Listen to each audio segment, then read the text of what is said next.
As you can see, we have quite a problem here. The Mustang's running just a bit rich. As you can see, it's time to do the injectors now. Action!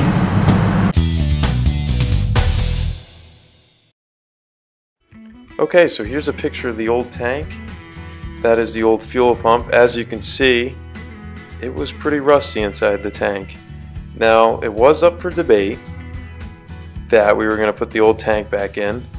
Due to the excessive rust and the amount of time it would have taken to clean the old tank, we decided to purchase a new one. And along with that, we bought a new fuel pump and a new sending unit.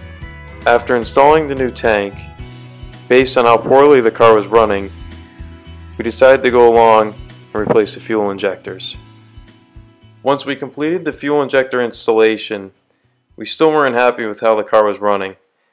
As you saw in the intro, it was smoking pretty bad. That was still consistent after the injector installation, so we followed that up with a compression test. This is the unskilled mechanic.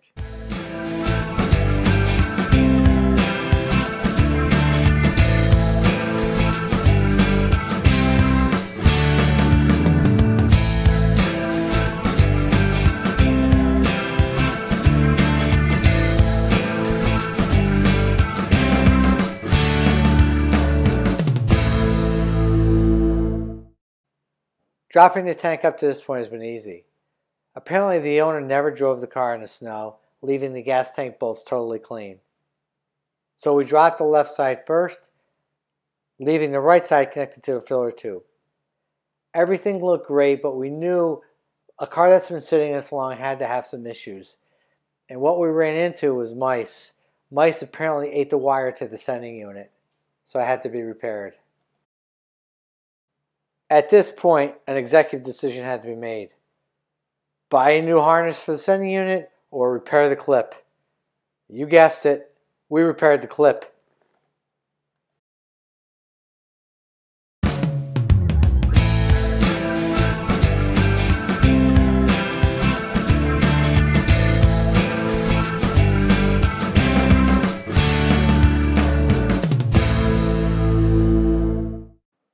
So we bought a brand new gas tank off the internet, along with a fuel pump, sending unit, and grommets. Installation of the fuel pump was fairly straightforward. You just have to ensure that you install the fuel pump in the box, in a metal box at the bottom of the tank. From there, we reinstalled the tank into the car along with the fuel filter. Now that the new tank is in, let's add some gas, pressurize the system, and see if it starts.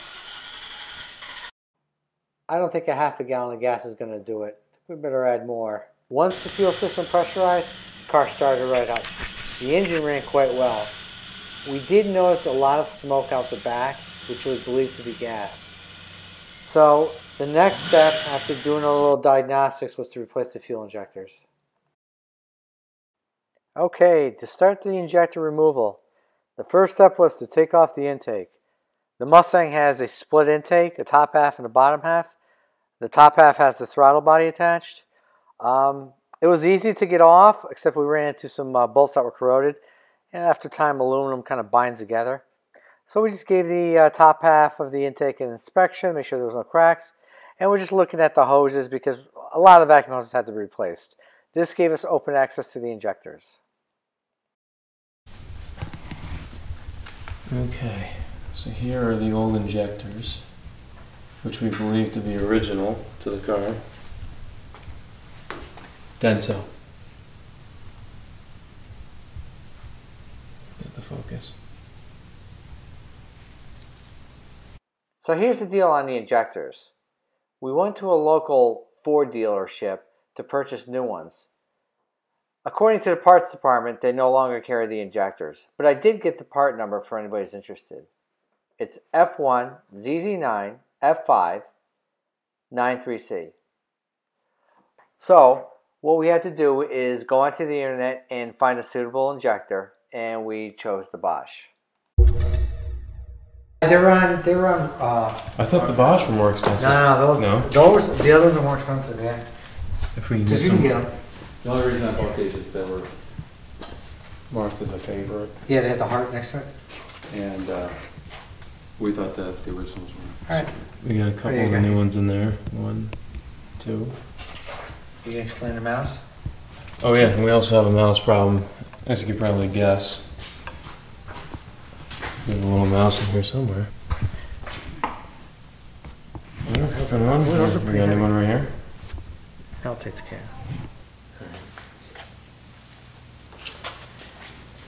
Alright, just gonna put the last injector in.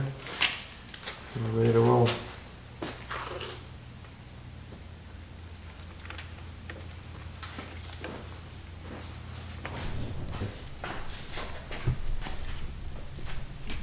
Okay.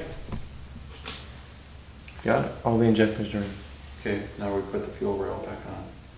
So the first thing I think we'll do is we'll plug in the last injector that's hard to get to.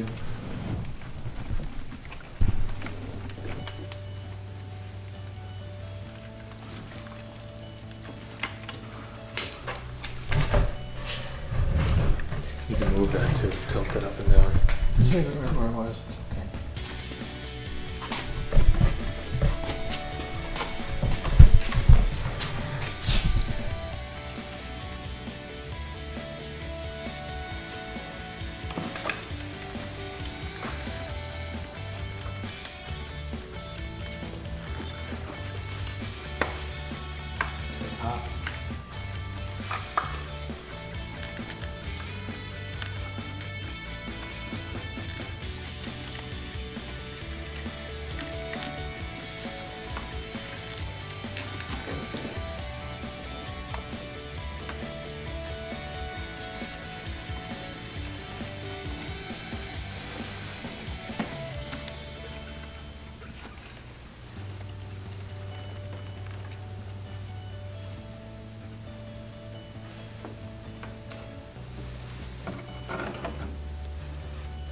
That one, yeah, is not in.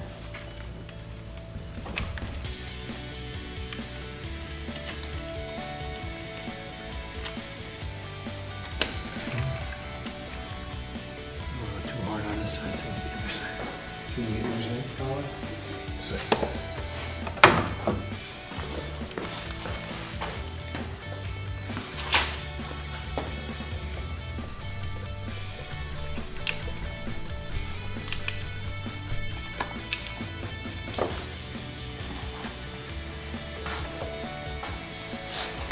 Push down on the top of the rail. Make sure before you do that all your wire ends are looking this way.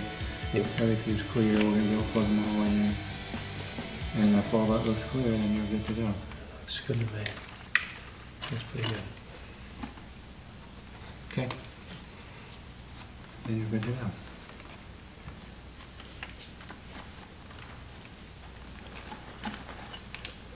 Okay, I think it's good. You're up over here, so something's not right. I'm not sure in a second. So you're still up, so something's Yeah, not. he's not here either. Or on the front either. There we go.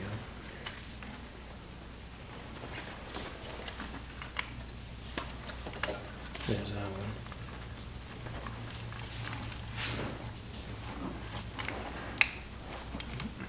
Did this one kick?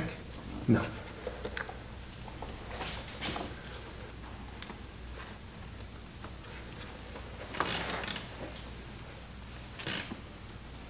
Yeah, they're not seated into the intake. They're sticking out.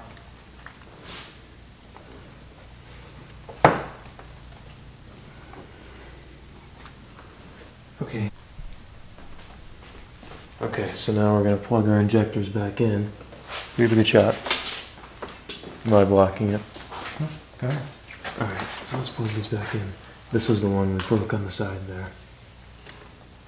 Let's see.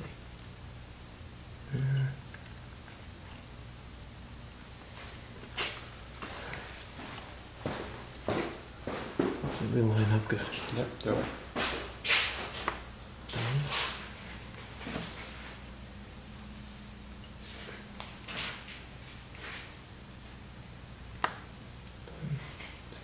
This one. Okay. Okay.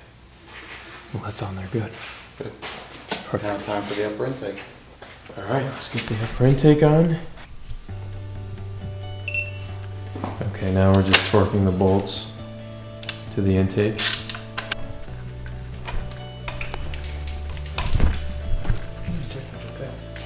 good to vacuum all that out too. Most of it anyway. Maybe you get that one clean it a little bit. What's that? A little more than you need the mouse to bring to the... Yeah, we got a lot of it.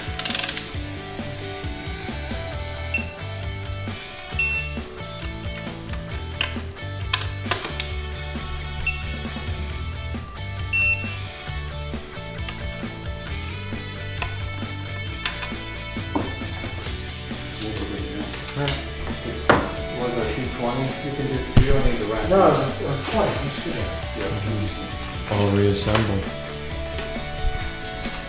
Almost ready for fire off.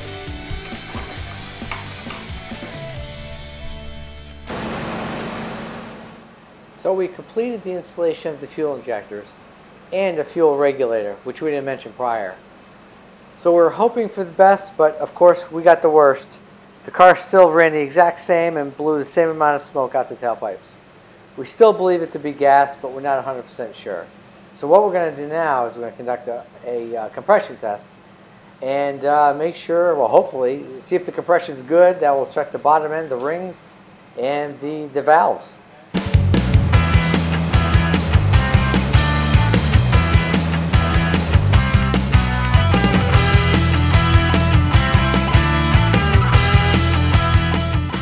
Okay, it's time for the compression test. We used a conventional compression tester, and we started on cylinder 8 because it's easier to get to. After 3 or 4 cranks, we got up to 150 psi, which is good. After cylinder 8, we tested cylinders 2 through 7. They all came in at 150 psi, looking good. So we finally got to cylinder 1, and the pressure seemed to be a little higher than 150 psi.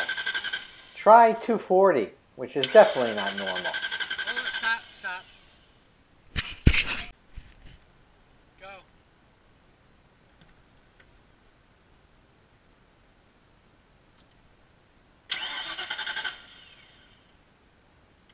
Yeah, going 240, nothing spraying yet though.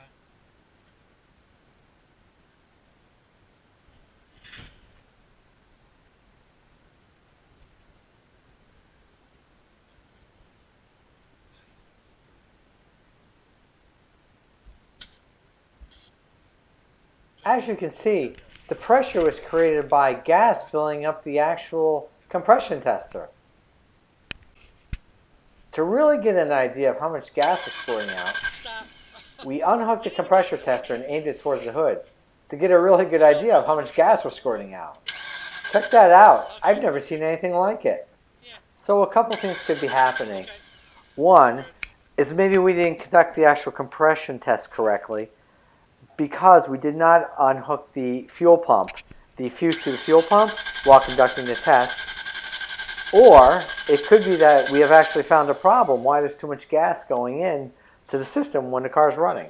We're just not sure yet. We're going to look into this issue with cylinder 1 in greater detail, and we'll keep you posted. Thanks for watching.